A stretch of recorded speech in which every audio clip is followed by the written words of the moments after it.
Calcutta junior వైద్యురాలి అత్యాచార ఘటనపై నిరసనగా పెనమలూరు నియోజకవర్గం పోరంకిలో టీడీపీ జనసేన శ్రేణులు కొవ్వొత్తుల ర్యాలీ నిర్వహించారు. ఈ కార్యక్రమంలో Penamaluru MLA Bodi Prasad, government hospital doctors B Srinivas, doctor Raja తదితరులు పాల్గొన్నారు. ఈ సందర్భంగా ఎమ్మెల్యే మాట్లాడుతూ డాక్టర్స్పై దాడులకు నిరసనగా కొత్తగా రక్షణ చట్టాలు ఏర్పాటు చేయాలని తెలిపారు.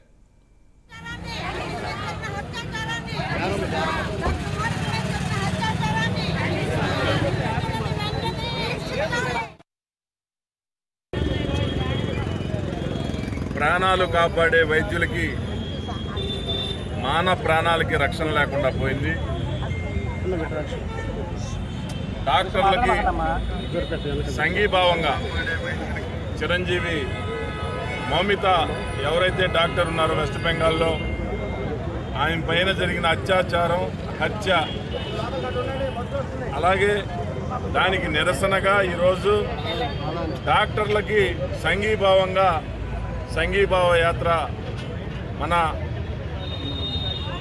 ఉప ముఖ్యమంత్రి పవన్ కళ్యాణ్ గారి పిలుపు మేరకు డాక్టర్లకి సంఘీభావంగా ఈ యొక్క సంఘీభావ యాత్ర ఏర్పాటు చేయడం జరిగింది. జనసేన టీడీపీ శ్రేణులందరితో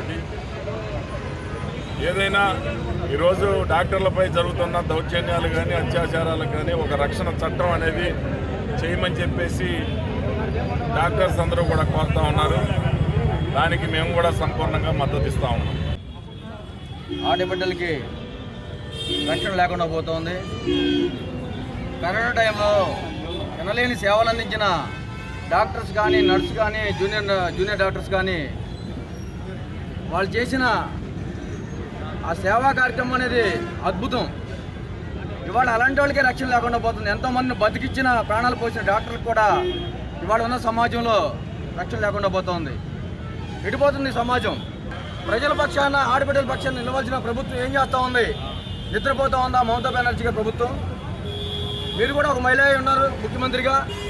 మీరు మహిళ ముఖ్యమంత్రి అయ్యండి కూడా మహిళలకు రక్షణ లేకపోతే మీరు ఎట్లా పాలిస్తున్నారు మీ ప్రభుత్వం అని చెప్పి ఈ సభాముఖంగా తెలియజేస్తా ఉన్నా.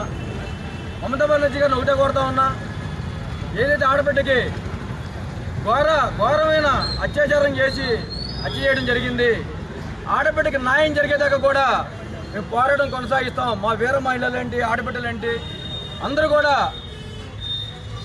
అమ్మాయికి అండగా ఉంటామని చెప్పి ఈ సభాముఖంగా తెలియజేస్తా ఉన్నా.